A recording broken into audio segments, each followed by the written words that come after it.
to reflect. It's always a good thing for us to remember so that at least kahit paano, we will always have something with us to bring home our takeaways. At least we have to tell ourselves, hindi po sayang. It's not a waste of time, a waste of effort, a waste of money. I bring with me the word of the Lord. I bring with me the lessons that I got from the celebration, especially for us here. We are celebrating this Kaplak, this discovery of Senor Santo Niño after it was given by Magellan to the chieftain in Cebu 44 years after. And like I said in my catechesis, it is actually not us discovering Jesus as if Jesus got lost, as if Jesus was not there.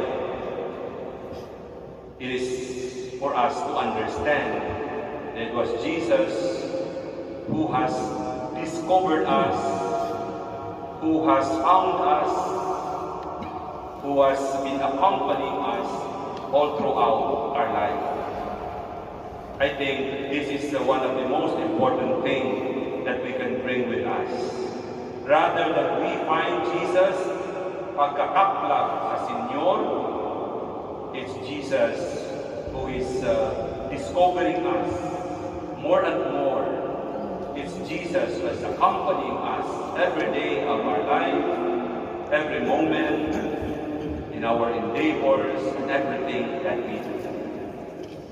On this sixth day of the octave, ang ating pagbasa, especially from the Gospel of St. Mark, the Gospel of St. Mark chapter 16, verses 9 to 15. There are two important things that we can remember. The first thing is, twice sinasabi dito, that they did not believe.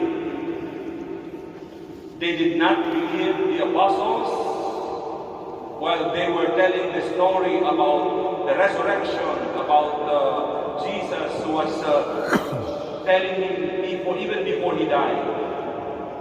And they did not believe this woman to whom